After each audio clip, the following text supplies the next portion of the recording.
Hai teman-teman, Rudi Cahyo. Rudi Cahyo akan memberikan kuliah tentang perbedaan berpikir kritis dan berpikir kreatif.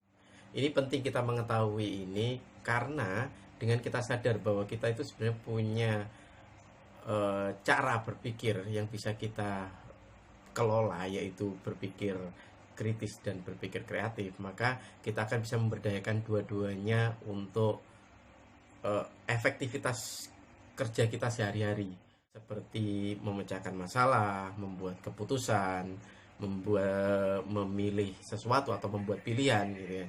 Itu akan lebih memudahkan dan hasil kerjanya juga akan lebih optimal. Kita jadi tahu bagian mana yang butuh cara berpikir yang kritis dan bagian mana yang kita bisa berpikir dengan cara-cara yang kreatif. Ya, berpikir kritis dan berpikir kreatif itu seperti halnya ketika kita membagi belahan otak kita. Ketika kita tahu bahwa otak kita terdiri dari otak kiri dan otak kanan, di mana otak kiri itu bekerja secara logis, analitis, otak kanan itu bekerja dengan cara uh, lebih simultan gitu ya. Jadi otak kanan lebih non linear atau bekerja dengan seketika dengan simultan. Jadi dia biasanya otak kanan ini akan mengelola informasi-informasi visual, sedangkan otak kiri akan lebih mengelola informasi-informasi yang lebih struktur seperti input-input auditorik atau seperti perkataan, kalimat, verbal, bahasa itu ada di otak kiri, sedangkan visual, gambar, warna itu ada di otak sebelah kanan. Itu sama juga seperti halnya kita membagi dua pola itu. Karena itu sebenarnya moda berpikir itu bisa kita bedakan dengan dengan dua cara, yaitu model berpikir linear dan model berpikir non linear. Model berpikir linear itu biasanya cara berpikir yang diterapkan untuk berpikir analitis ya. Dan berpikir analitis ini yang biasanya digunakan ketika kita mengkritisi sesuatu, makanya disebut sebagai berpikir kritis gitu ya. Linear thinking itu cara berpikir kita untuk berfokus kepada suatu hal, dan itu jauh lebih dalam, akhirnya jauh lebih dalam kita memikirkan sesuatu, fokus ke situ.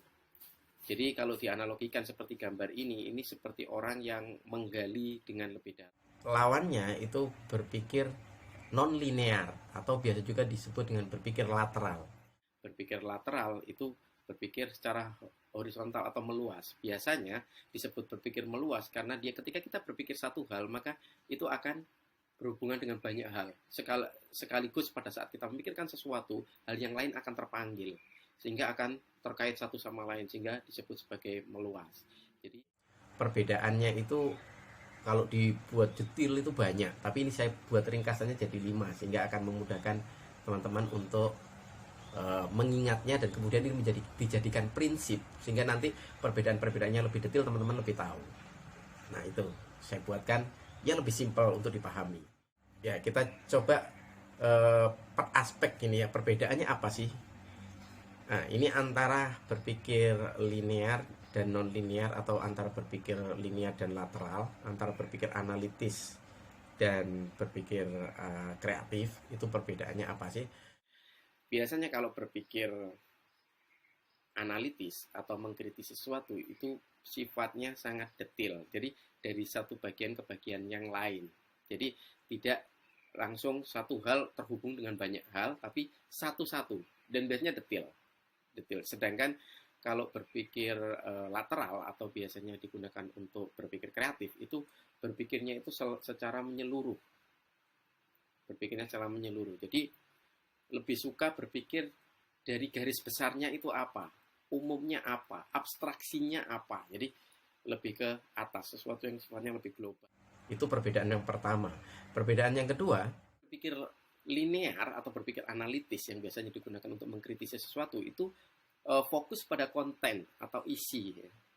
Fokus pada isinya, tentang apa sih yang dibicarakan gitu. Sedangkan untuk berpikir lateral itu fokus pada proses, ya, bagaimananya, caranya gitu ya. Perbedaan yang ketiga, Berpikir analitis atau berpikir kritis biasanya digunakan untuk membuat penilaian. Jadi ada judgement di situ. Jadi mengevaluasi, menilai, menentukan sesuatu itu layak tidak layak, baik tidak baik, itu di cara berpikir yang analitik atau cara berpikir yang linear. Sedangkan cara berpikir yang lateral yang biasanya digunakan untuk berpikir kreatif itu lebih mengidentifikasi pada pola. Jadi polanya seperti apa sih? Kalau ada beberapa informasi itu biasanya dikaitkan satu sama lain untuk membentuk pola.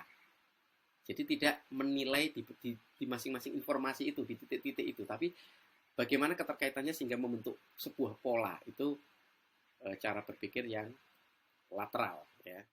Perbedaan selanjutnya, kalau berpikir linear atau berpikir analitis atau yang biasanya digunakan untuk mengkritisi sesuatu itu berasumsi bahwa semua hal itu bisa diprediksi karena satu dengan yang lain itu bisa terkait secara sebab akibat, secara linear.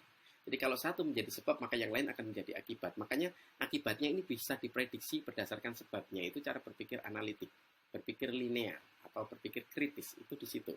Sedangkan di sisi yang lain untuk berpikir lateral itu sifatnya sangat spekulatif, sifatnya probabilitas, kemungkinan-kemungkinan, sehingga semua bagian itu punya kesempatan untuk menunjukkan dirinya bahwa saya itu bisa jadi alternatif. Perbedaan yang kelima adalah kalau berpikir analitis atau berpikir linear itu berpikirnya satu jalur.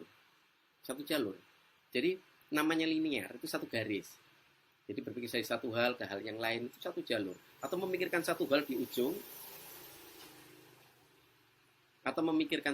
ujung itu lewat satu jalan untuk menuju ke ujung tersebut gitu.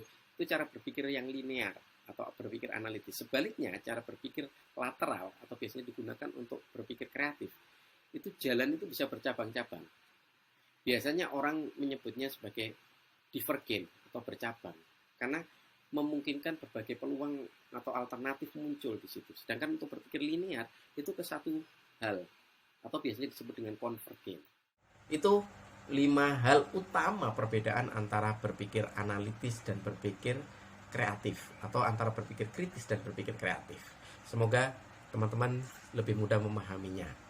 Sampai ketemu lagi di Rudi Cahyo selanjutnya. Bye.